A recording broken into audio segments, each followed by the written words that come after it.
Hey everybody, welcome back to another lecture video. In this chapter, we are going to be taking a look at amines and then amides. So these are nitrogen-containing compounds. So, just as an example, this is an amine. So, let me back up.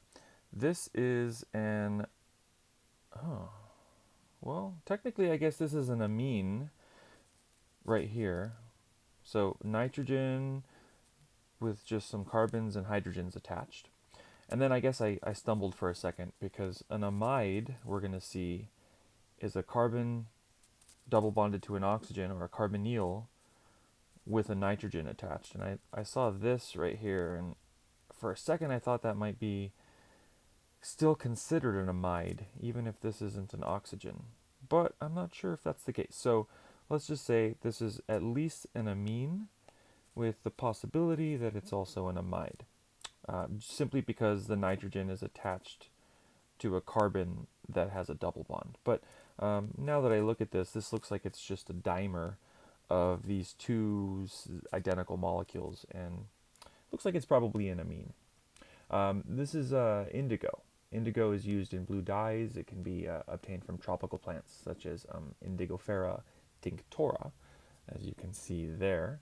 IPAC and common names are our learning goals here for the amines, as well as drawing some condensed structural and line angle formulas when we're given their names, and some classification, primary, secondary, tertiary, similar to alcohols. Amines are derived from ammonia. Ammonia is NH3.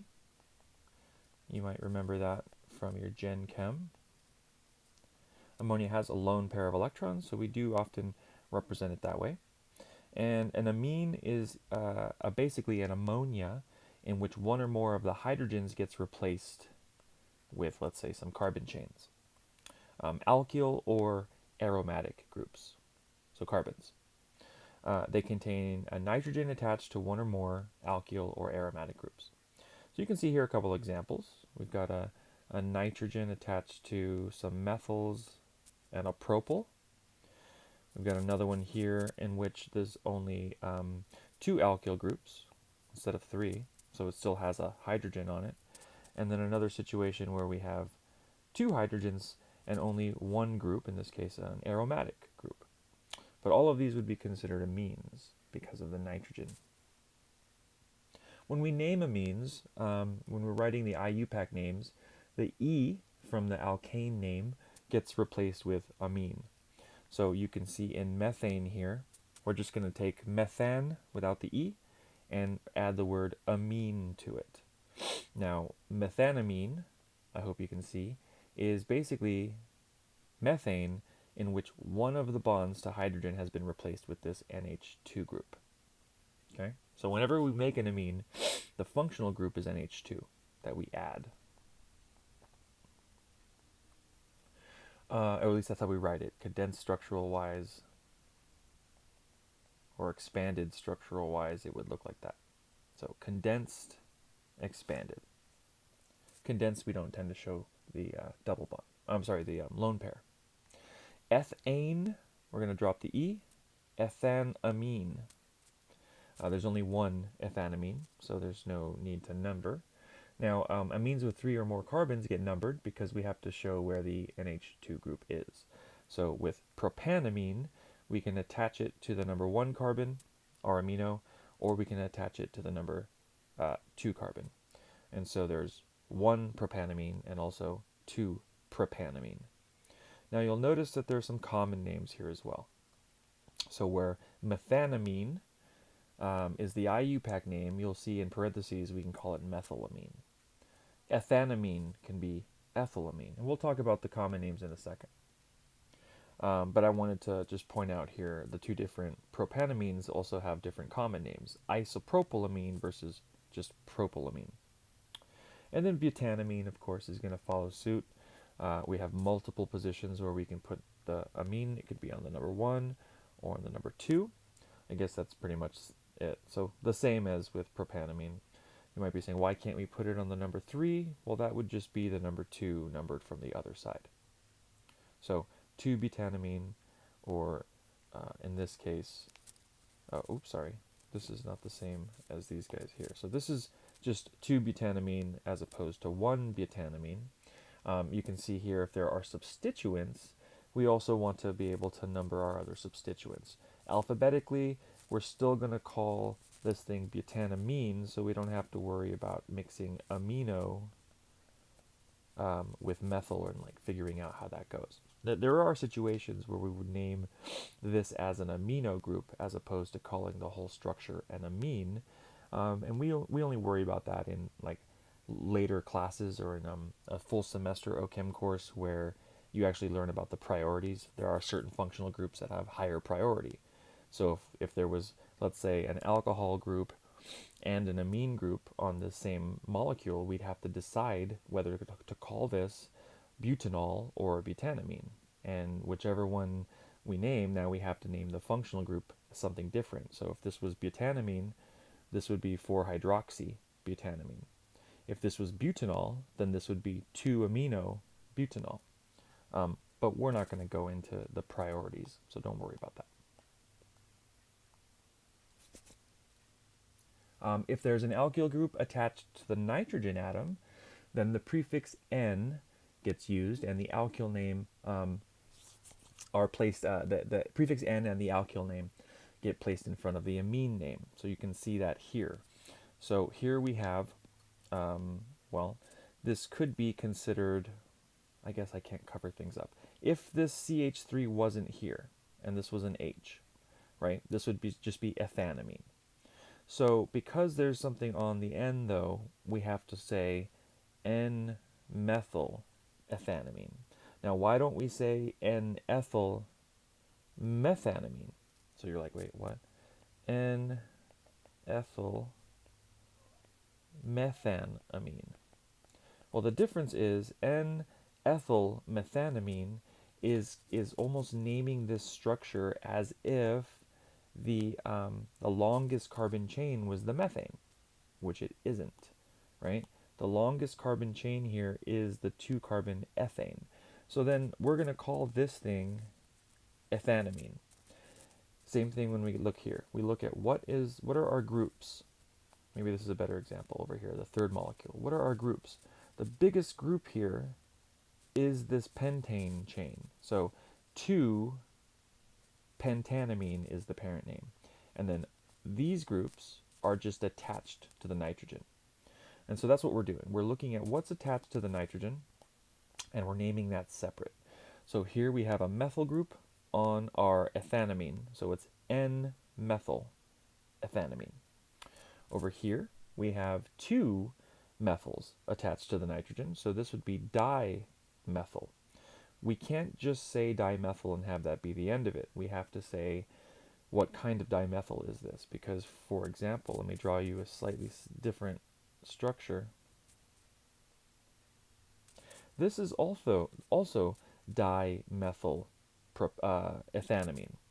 I guess I could do that. This is also diethyl propanamine. I'm sorry, dimethyl, because it has a methyl here and a methyl here. But this would be N-methyl. I guess this would be, since this is 1-propanamine, it would be N-methyl, 1-methyl, 1-propanamine. I gotta unpack that. So N-methyl describes the methyl here. 1-methyl, from the naming, describes this methyl here. I guess we could also call this, this is where I was going. We could call this N1-dimethyl. We would have to say where the 2 methyls are. They're on the N and on the number 1 carbon, propanamine. I'm not actually sure if we can do that. If we can intermix numbers and the nitrogen, the N.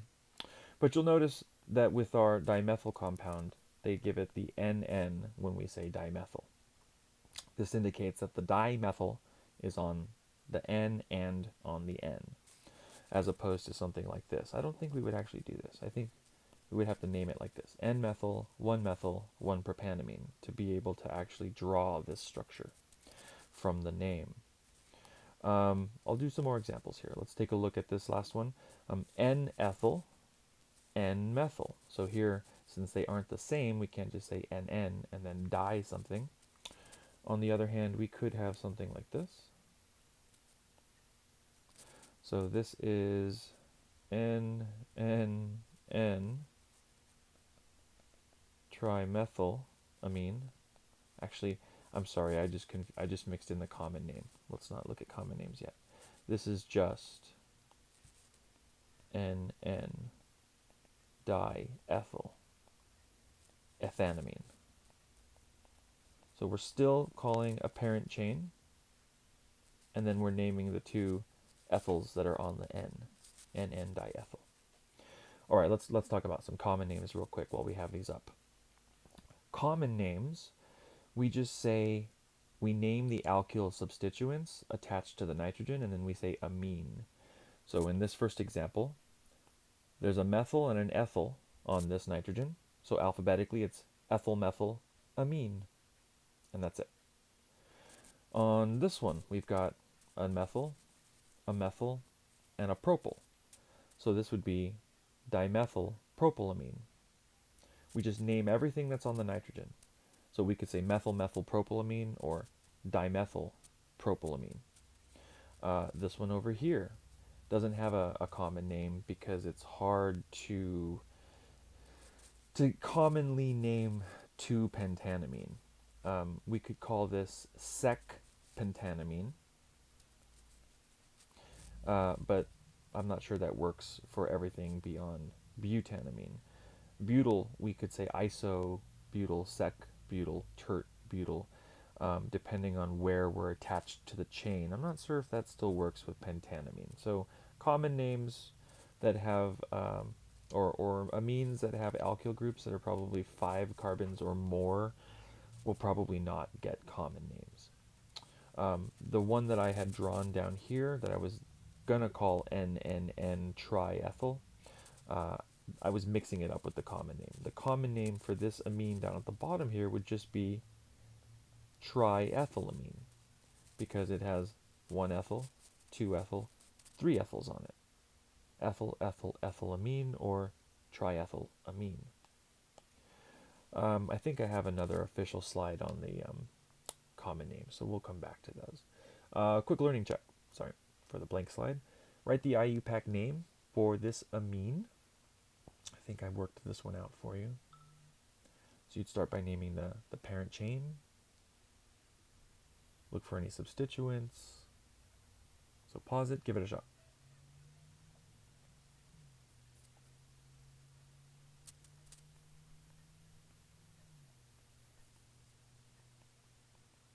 Butane, butanamine,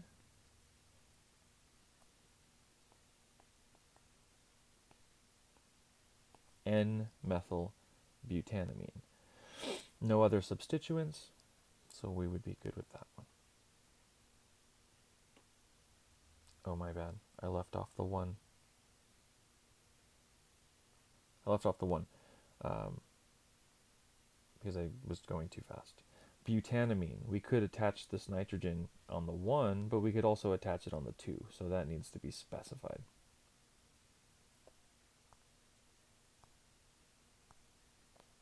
All right, good. If you got that one, good job. Now, common names. Most often used when the alkyl groups are not branched. Essentially, so that you don't have to use the common names like iso and sec and tersh or anything like that. But you could, and like I said, for up to 4 carbon long chains, that would be probably okay. We just don't happen to have gone over or know all of the common names for all of the ways to name alkyl substituents that are branched.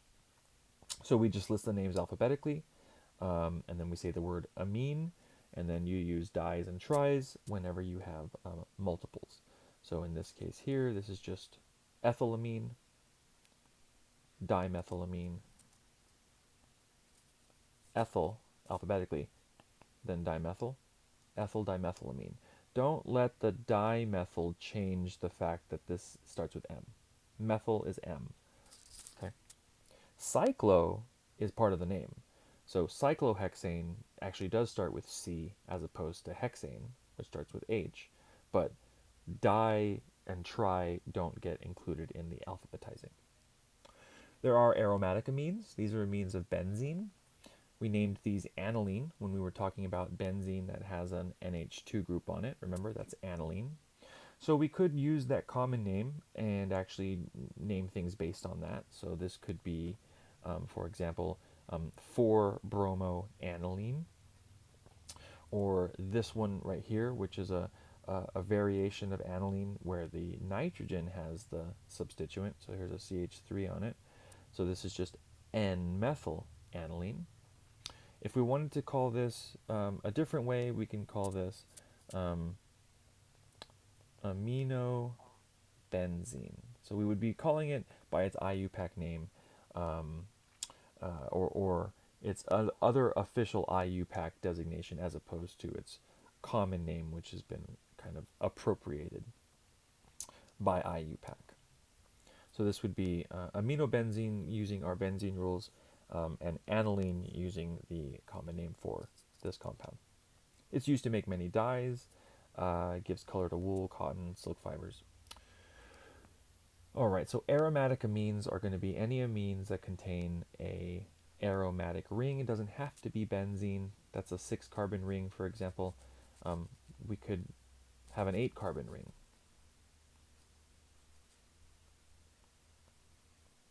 This is also aromatic. It's aromatic because the double bonds can all shift around. We call this a conjugated system. That's what aromatic is. It has nothing to do with only being benzene, in case you were looking for some clarification on that. As far as classification of amines go, they get classified as primary, secondary, or tertiary. A primary amine only has one carbon group attached to the nitrogen atom. A secondary amine has 2 carbon groups attached to the nitrogen atom. And a tertiary amine has 3 carbon groups attached to the nitrogen atom. So pretty straightforward. Learning check. I don't know what's with my blank slides in the middle there.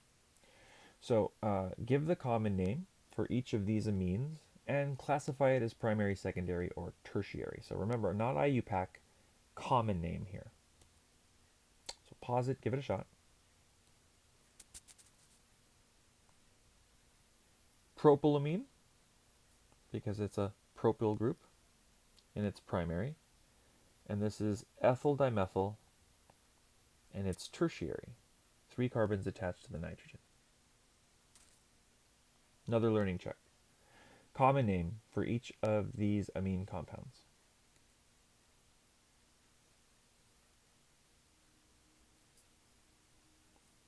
So diethyl methyl amine. And this one, you'd have to use the N designation.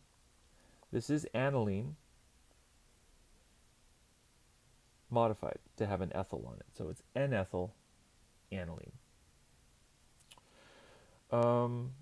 The other way that we could name this, I suppose, if you were looking for a more actually common name, this would be ethyl phenyl amine. You might be thinking, why not benzyl? Isn't it benzyl ethylamine? No. Benzyl as a group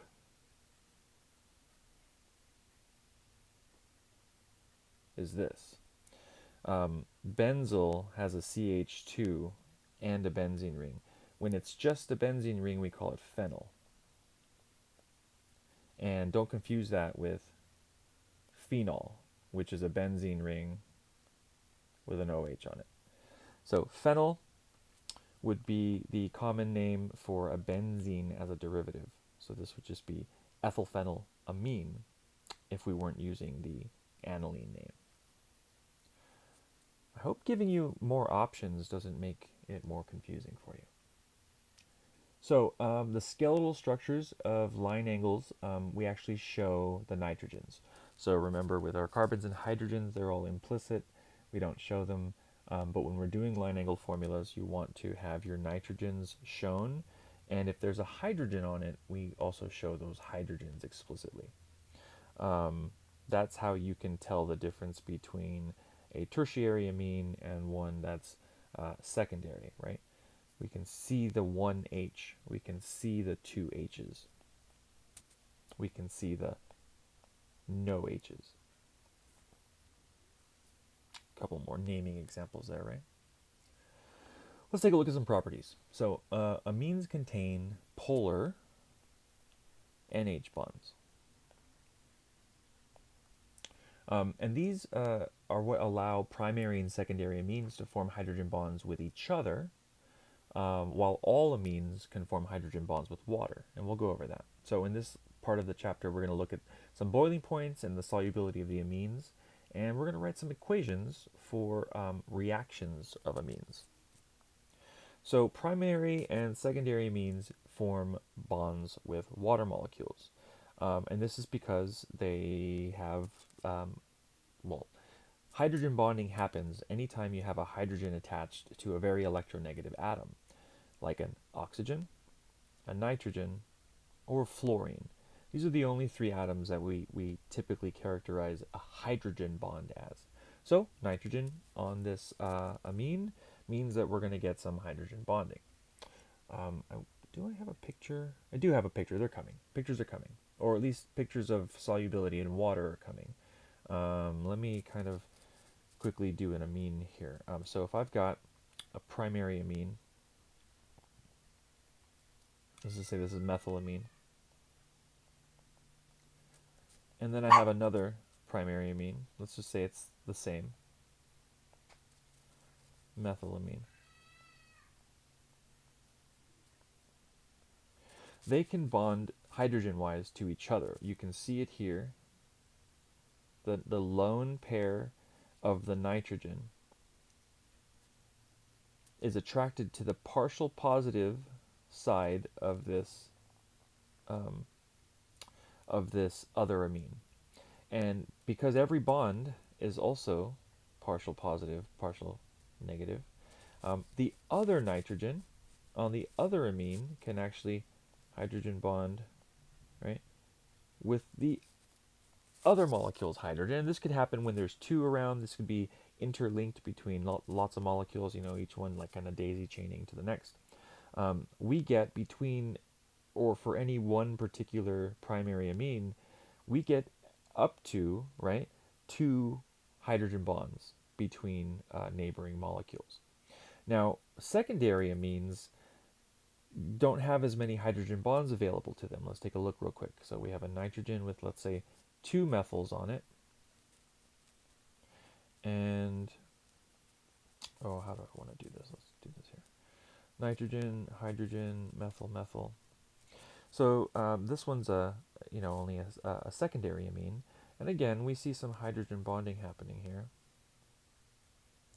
Let's see. It looks like they still get a good number of hydrogen bonds. What am I missing? Oh, so what I'm missing from, I was going to say, this looks the same. If we go back up to the previous molecule real quick, we see that they both still have an additional hydrogen. There's still another hydrogen over here, right? And so another molecule, another amine that's neighboring, can also hydrogen bond with that hydrogen. So if we look at just any one molecule, they've got 1, 2, 3 hydrogen bonds that they can make. 2 from the H to other ends, and 1 from their own N to another H. 3 bonds. If we look at the secondary amine, though, once we've done 2 sets of hydrogen bonding, we're done. There's no more H's to go around. So we don't get as many hydrogen bonds between secondary amines that we do between primary amines. And what that means is we're going to have differences in boiling points for primary amines versus secondary amines. Primary amines will have higher boiling points because they have more hydrogen bonding capabilities. Tertiary amines can't form hydrogen bonds with each other at all. Let's take a look. So here's a nitrogen. Let's just do trimethylamine, and let's do another trimethylamine up here. Notice that there is no hydrogens to have a hydrogen bond with, so no hydrogen bonding. So tertiary amines are unable to form hydrogen bonds with each other. Now, if there was a water molecule around,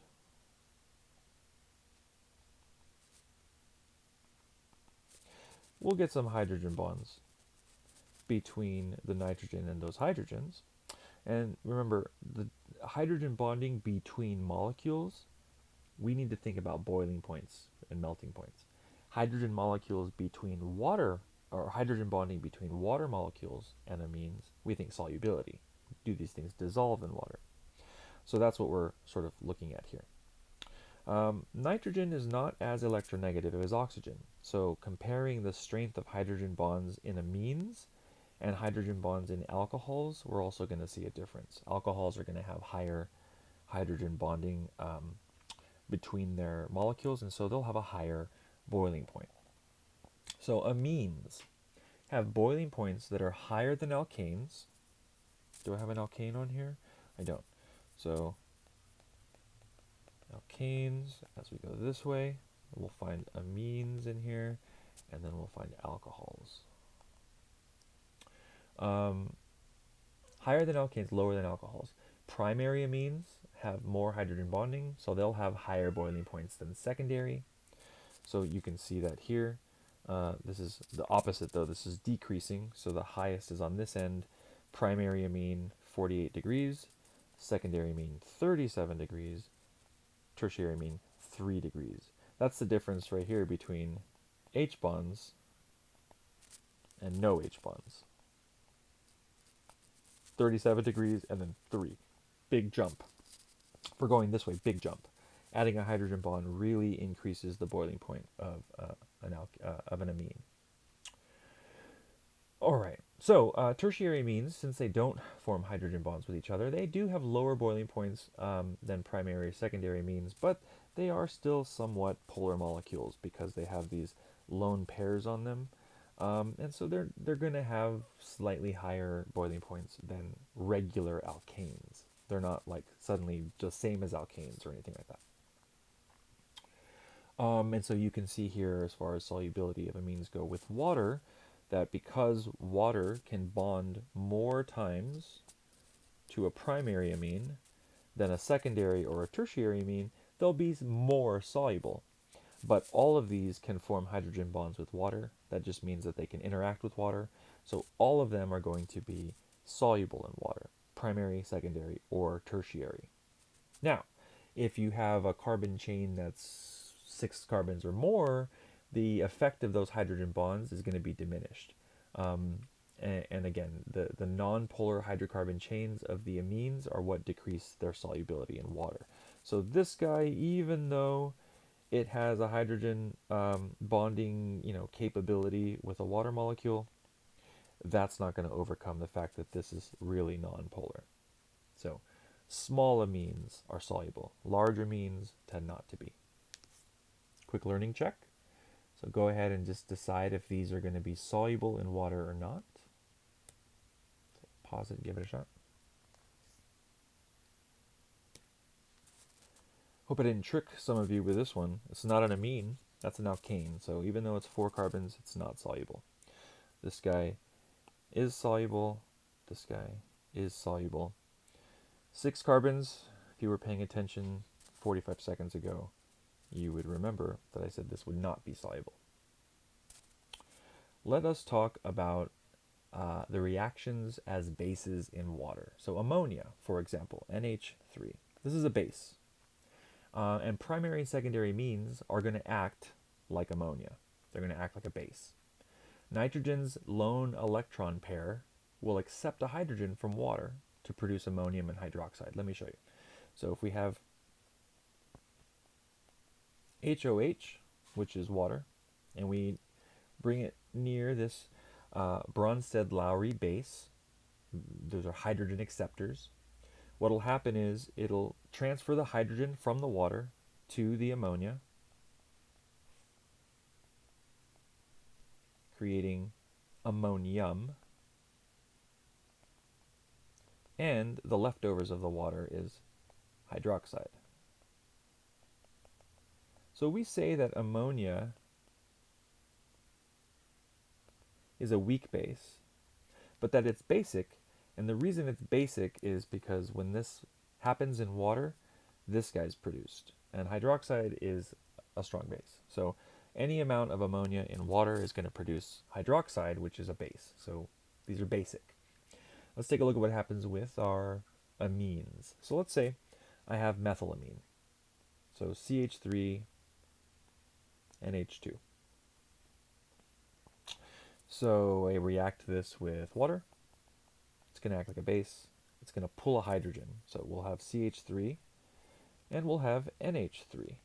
So here I'm not showing it with that H attached, but you see that the nitrogen does have 4 things on it. Anytime nitrogen has 4 things, 4 bonds, it is positively charged, and it's going to be a variation of the ammonium ion.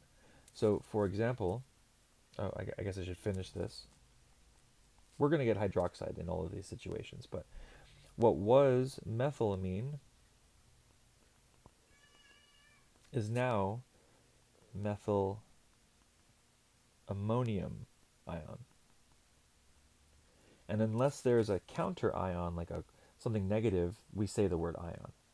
If there's something negative, like a chlorine or something that counters it, then we'll just call it the salt. We'll just say methylammonium, or methyl ammonium chloride or something. We'll actually name it. But if there isn't anything there, and we see that positive charge, then it's called ion. Let's do another one. What about secondary? So like CH3, NH, CH3. So this is dimethylamine, common-wise, right? Or this would be N-methyl methanamine. React this with water. We're going to get CH3, NH2, CH3. 4 things on the nitrogen means plus charge. So this would become dimethyl ammonium ion. Or N-methyl methanammonium. Methanamine becomes methanammonium ion. So common-wise in IUPAC, methanammonium is the name. So don't forget, this is what happens in water. Now, don't forget, water is an acid and a base. It can be both. Here, it's acting like an acid, but this isn't the same thing as adding ammonium to an acid. We're going to look at that also. Similar to how we looked at carboxylic acids, when they react with water, they dissolve because they turn into carboxylate ions. We could also neutralize carboxylic acids with bases. Here, we're looking at what happens when we put an amine in water. It ionizes, it dissolves, but we can also neutralize amines with acids. So we'll take a look at that. Have you ever poured lemon juice on fish? An amine salt forms. Amines, such as those that are responsible for the odor in fish, are actually neutralized by an acid. And this is a normal acid-base neutralization reaction, in this case with citric acid. The fishy odor from the amine is removed because we convert the amine into the ammonium salt, which doesn't have the same physical property. So in a neutralization reaction, the amine is the base, and it reacts with an acid to form the ammonium salt. Again, the nitrogen is going to be an acceptor of a hydrogen. In this case, no water is going to be formed. When we normally neutralize an acid and a base, water forms. In this case, that's not going to happen. We're not going to form water because amines aren't hydroxide. Usually bases that we talk about water forming, those are OH containing bases. And whenever OH and H meet, right, they make water. In this case, the base is not an OH, it's an ammonia compound. So an ammonium salt forms, an amine compound, sorry. Ammonia and ammonium, I seem to be kind of slurring right now. It's an ammonia compound, so an ammonium salt will form. Alkyl ammonium is sort of the base name. Alkyl here replaced with methyl or ethyl or whatever. And then with a negative ion. So let's take a look. So if I have methylamine and I react it with hydrochloric acid or HCl, the H from the acid is going to join my methylamine, turning it into methylammonium, and then the chlorine ion is now our salt and will be chloride. This is similar to when reacted our carboxylate ions, right? Ethanoic acid with sodium hydroxide. Here they do form a water because the H here paired up with the OH there in that base, and we were left with this guy, sodium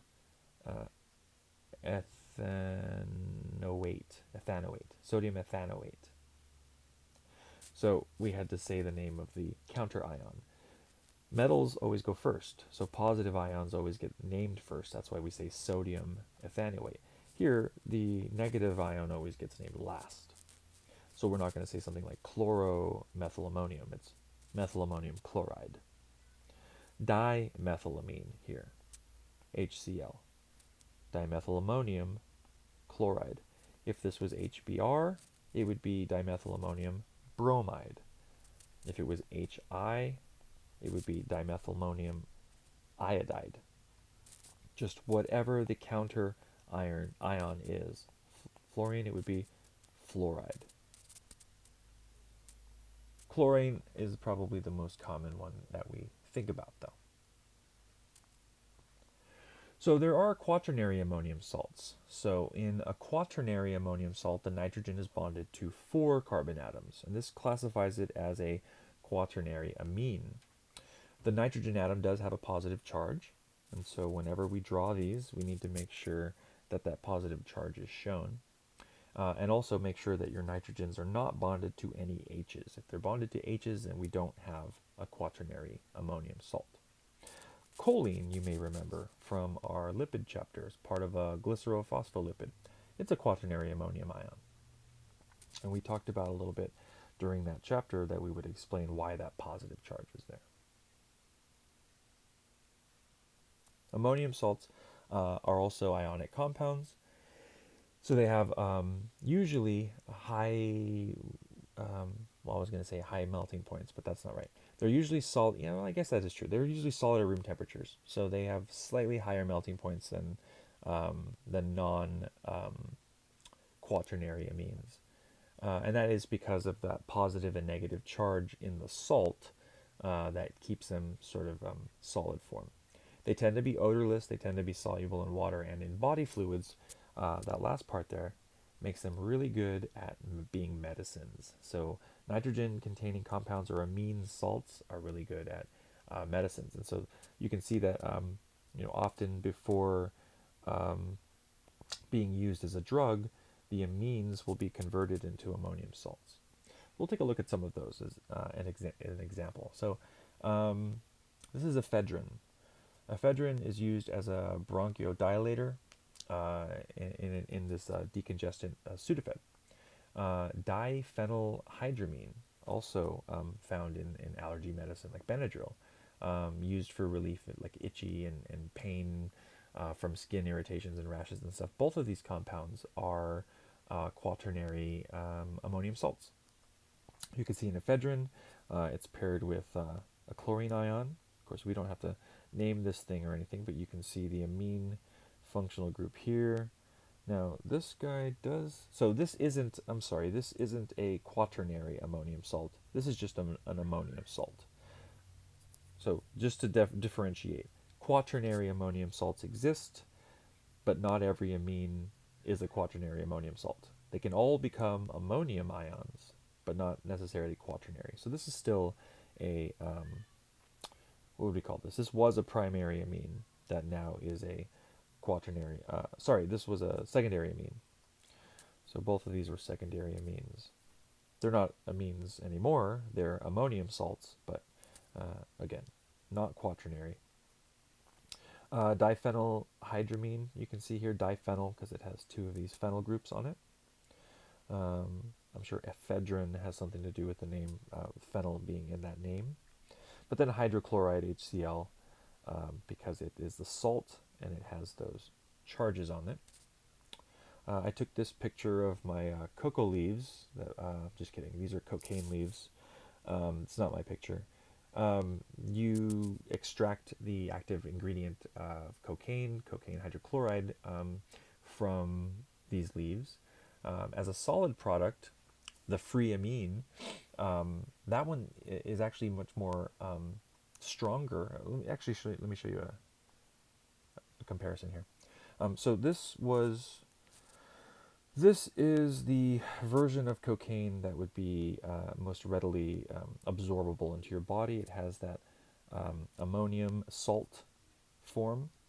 Now, when they talk about freebasing cocaine, what that means is that they're not looking at the ammonium salt. They're looking at the actual base version, so the amine version, the free base version before it got reacted with something like HCl to produce the salt. So when you actually reduce cocaine with sodium hydroxide, or not reduce it, but neutralize it, you get back your free base form, which is different in this region here. Now, free base is more rapidly absorbed when smoked.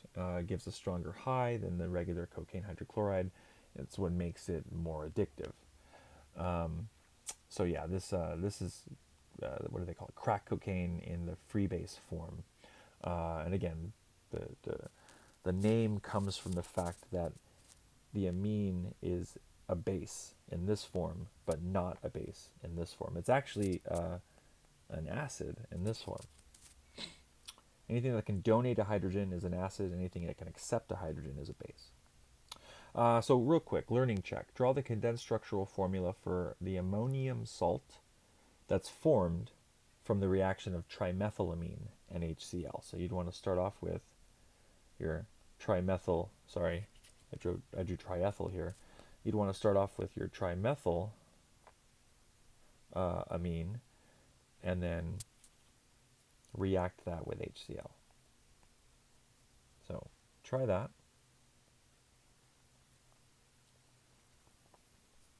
So we're adding an H, giving it a plus charge, pairing it with a counter ion.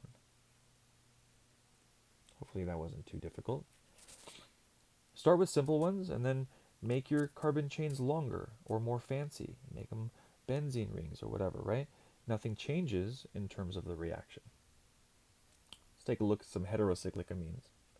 Now, a heterocyclic amine is a cyclic organic compound that consists of a ring of 5 or 6 atoms in which 1 or 2 are nitrogen atoms.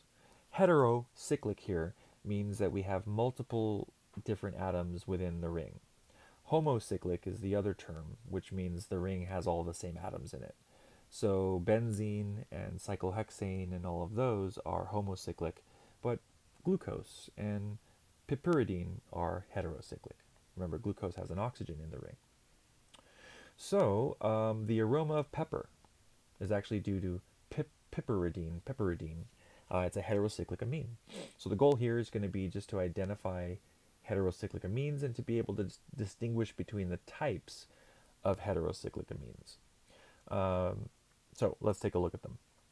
So there are first 5 membered heterocyclic rings. The simplest one is pyrrolidine, which is a 4 carbon atom and 1 nitrogen atom, all with single bonds.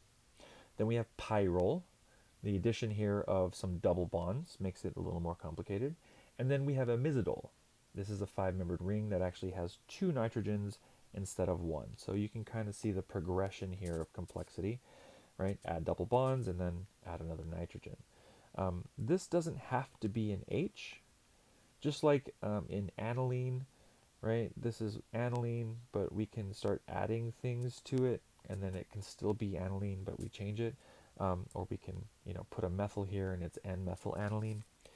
Pyrrolidine and pyrrole and imidazole are very the same. Like, if we get some other group added here, it doesn't change the fact that this is a pyrrolidine ring, or that this is a pyrrole ring. We can stick an OH on this. It's still a pyrrole ring with an OH on it. Okay? So that's what we're doing here, is looking at the sort of the base ring. If it's five-membered, if it has two nitrogens, if there's double bonds, it's imidazole, sorry. These are some six-membered rings.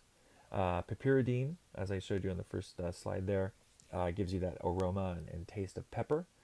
It's a six-atom ring with a nitrogen.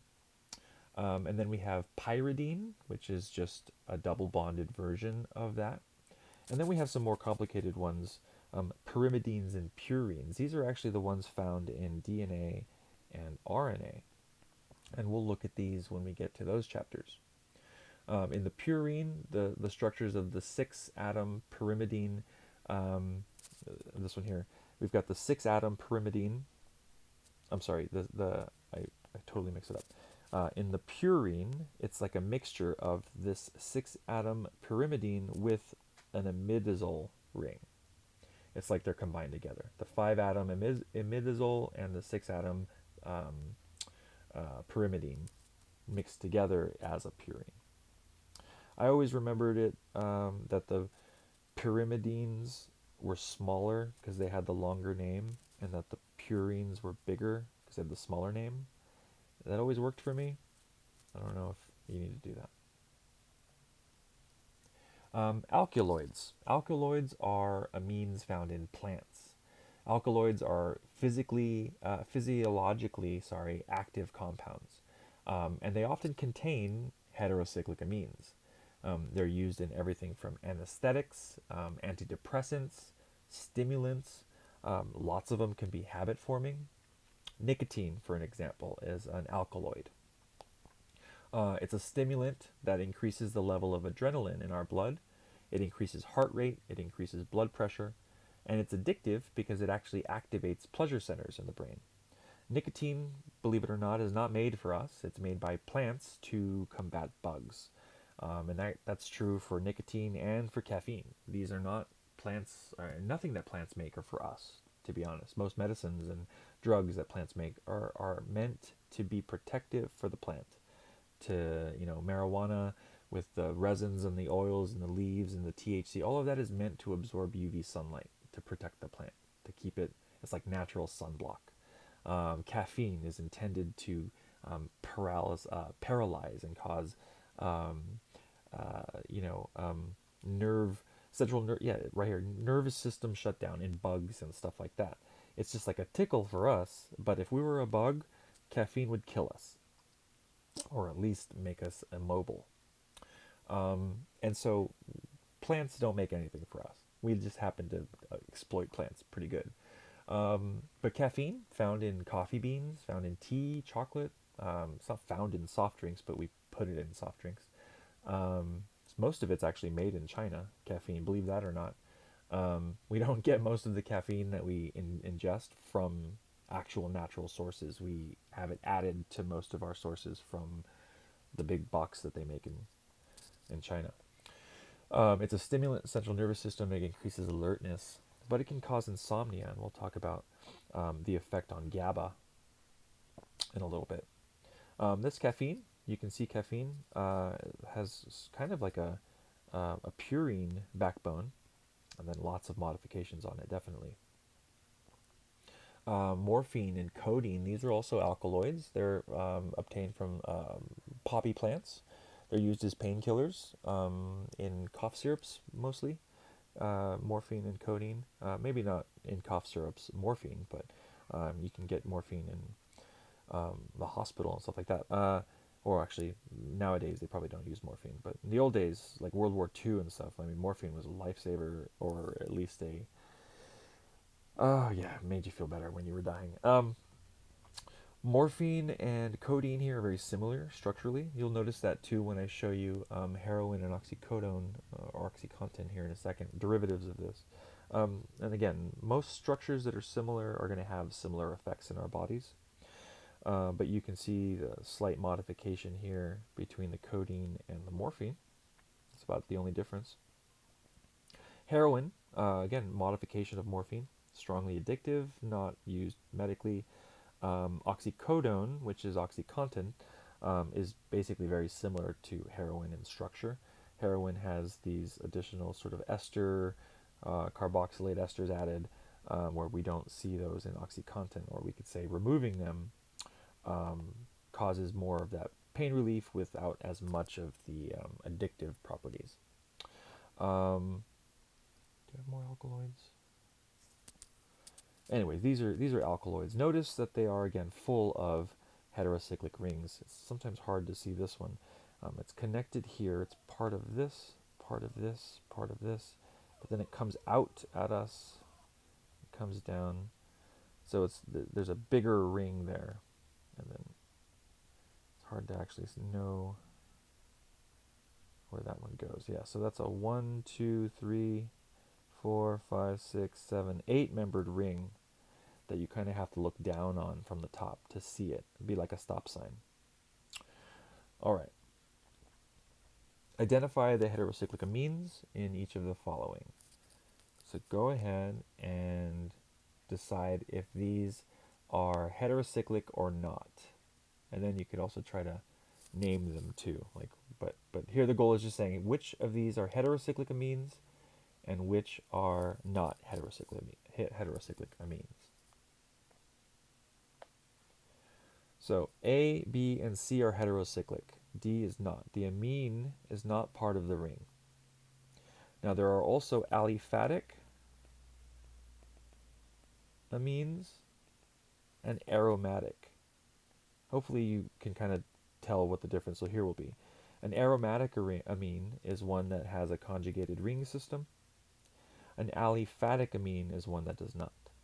So aliphatic amines would be A and C.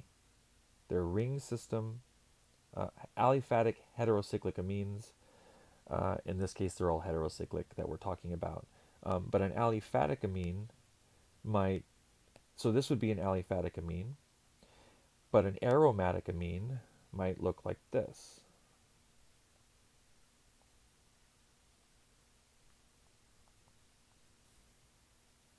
So while this is not a heterocyclic amine, it is an aromatic amine. It's an amine that has an aromatic part to it. So I'm just throwing in a few more categories. Aliphatic means no double bond or no conjugated system.